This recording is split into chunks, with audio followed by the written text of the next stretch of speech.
Good morning, carnivores. Dan here, the Lions Danivore podcast. So I'm driving to work right now, and I wanted to just touch a little bit on obesity. And even if you were a thin person eating like crap, guess what? You fit in there. Me, personally, I was deemed as being fit, being healthy, muscular. So whenever I would go to the doctor's office and they would weigh me, it would say, you're obese. I'm like, wait a minute, whoa, that's not what people are telling me. People are telling me that I look great, red flag. I said, what do you mean? He's like, well, you're 5'10". For your build, you should be around 185. You're 245 pounds. Well, I work out. He's like, yeah, that's fine. That's okay. But your fat index is high, number one. And you could be as big as you want. Not for nothing. Your bones can only handle so much. That's why I've noticed in the past that all these people, and I was in this category too, I would always love to lift heavy when I was younger. And that's not even too long ago either. I'm 44, and probably about 5 to 10 years ago, I loved lifting heavy. You know, maximum bench presses of 315 pounds, one max rep. Let's do the squats. Let's do 225 pound squats. Let's see if we could do it for 5. All of this. Then I got to the realization, when am I using these movements? What am I doing this for? Is it stress relief? Am I picking up someone from the floor? Am I raising up a house? I'm like trying to turn into Atlas. Then when I started realizing what the doctor told me, hey, you're way overweight. You're in the range of obesity. Look, I get it. We have different mindsets. Some people think doctors are all devils. Some doctors are good. Listen, it's up to you, the patient, to realize what doctor is being honest with you. Okay? That's number one. I realized that this doctor was being honest. I said, okay, you know what do I do? Anyway, with all these lifting weights and whatnot, hernias happen, polyps occur, believe it or not. But my big thing is, what are the movements that I'm going to be doing in my everyday life?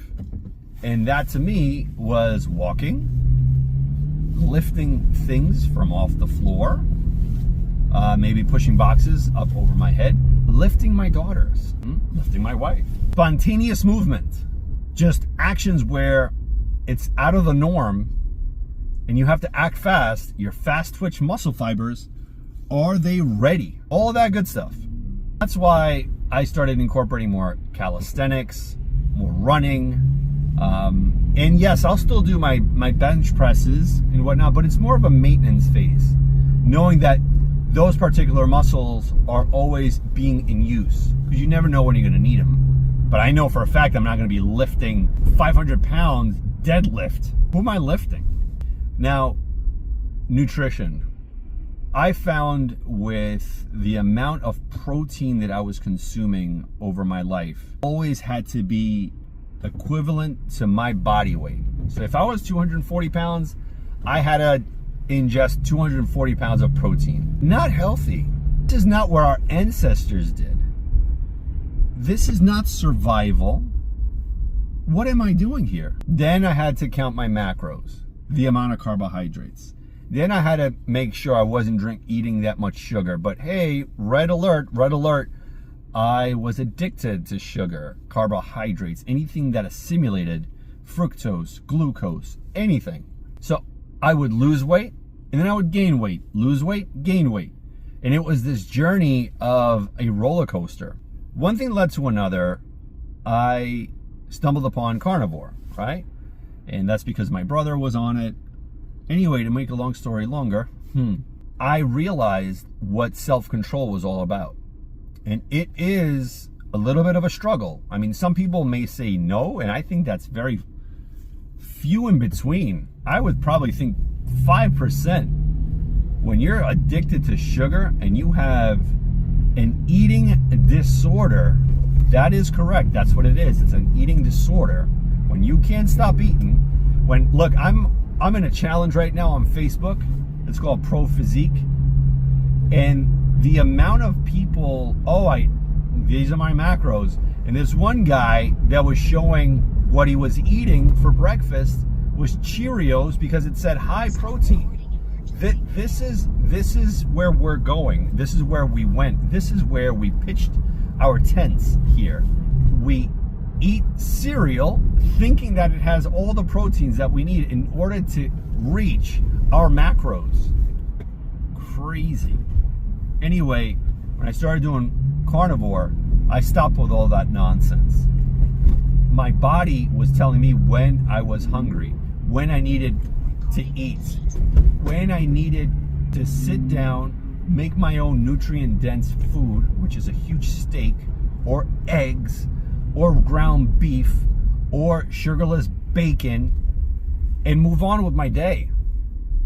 But nowadays, the thing is, our pharmaceutical companies do not want you to go on this journey. They don't want it. That's why they created GLP-1s. GLP-1s is an amazing drug. Why? Because it mimics exactly what we're going through. Us, naturally. It satiates your hunger. You're not hungry. You eat a little bit and then you're like, I'm full. And you have this energy when you take these shots. Guess what? A lot of insurance companies are accepting. Yeah, sure, we'll pay a portion. And now these people are now hooked on this. To me, it's massive control here. They want you to be hooked. And money is a non-issue. They don't care if they, how can I say, they're not going to deny you. They're not going to deny, you have a bad insurance. All these insurances, pharmaceuticals, they all are in cahoots. They know the game plan. They know the master of the puppets, who's controlling all this. And they want you to have this dogmatic thought process that high fat is no good, lean meats are the best, exercise your butt off, and you can't do all of this without the GLP-1 drugs giving you what you have been yearning for all of your life. Because if you can't do it on your own, then you're hopeless. Then you need this drug. Then you need these shots. And now they have it in pill forms where it's easier. You don't have to prick your skin. What this lifestyle does, and I'm talking about fasting lifestyle, carnivore, where you're just eating high fats. Can you be on this kind of clear-minded way of living with vegan, vegetarian, whole foods? You can, but it's difficult. It's even that much more arduous of a process because your mind is always on high insulin. You can. I'm not going to demonize it. I'm not going to be one of those people where, anti-carnivore, carnivore police. No, it's whatever works for you, but why not make it more primal? I'm sorry I'm using that word so much, but it's true. Summertime, you want to have a berry, you want to have some watermelon? Sure, go right ahead. If you have the fortitude to go back to carnivore in the fall, in the winter time, how our ancestors used to do, by all means. But the problem is, the moment you ingest a vegetable, a carbohydrate, a nut, it turns into sugar. And you have a 24-hour drug dealer called the supermarket that during the famine period, which is the fall and the winter time, you're going to go back to it. And guess what? You're going to be hooked on it again. But in a carnivore lifestyle, you're not. You don't even think about it. I've been on this for like a year and a half on carnivore. People don't understand it. They don't get it. They frown upon it. You could say to them, hey, look, I lost all this weight because I'm on a whole food diet. And it's acceptable. You could tell them that you're on GLP-1s. Acceptable. The moment you say that you're on carnivore, it is full out war. You're gonna die of a heart attack. Your cholesterol is high. You can't live like this. You need variety. Some people become shamed into thinking that their friends are right, that this isn't normal living. The beauty of carnivore, this way of eating, even the lion diet, you know what works. You know how to discern right from wrong. GLP-1s do not give you that sixth sense. They give you the dependency of what this world wants you to have. No control, allowing society to make decisions for you, allowing government to hypnotize you to what this is all about, to being stuck in this matrix. You can't, you won't, you are shackled to our system, and there is no escape. Well, let me tell you, number one, by the blood of Jesus Christ, he gives you that freedom. My people perish for lack of wisdom, he said. And it's true.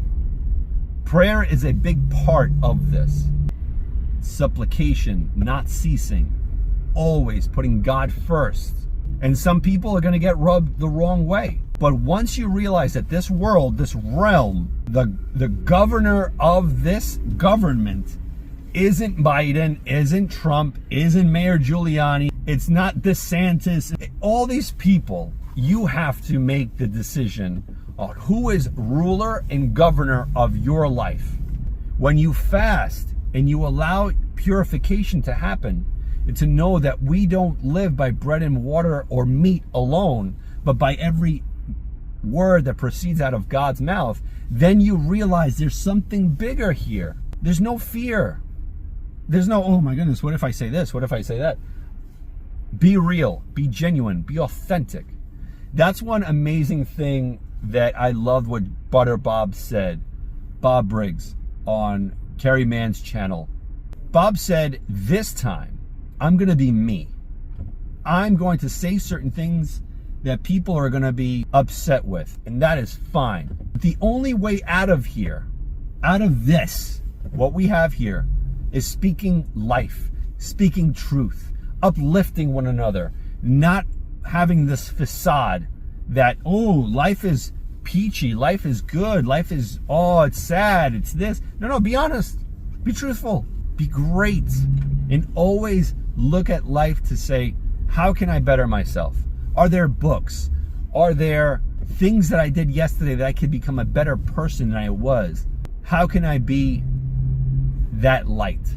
There was an old saying in the 80s that said, say no to drugs. Say no to GLP-1s. If you're watching this for the first time and you're weighing your options on gastric bypass, the surgery, or GLP-1s, think about it for a second. People have done this the carnivore route, and you can do it as well. Don't ever say that you don't have the willpower. You made willpower choices in your life. You have it. Don't let anyone suppress what you have in you. You got this. May God bless you. Stay strong. And until next time.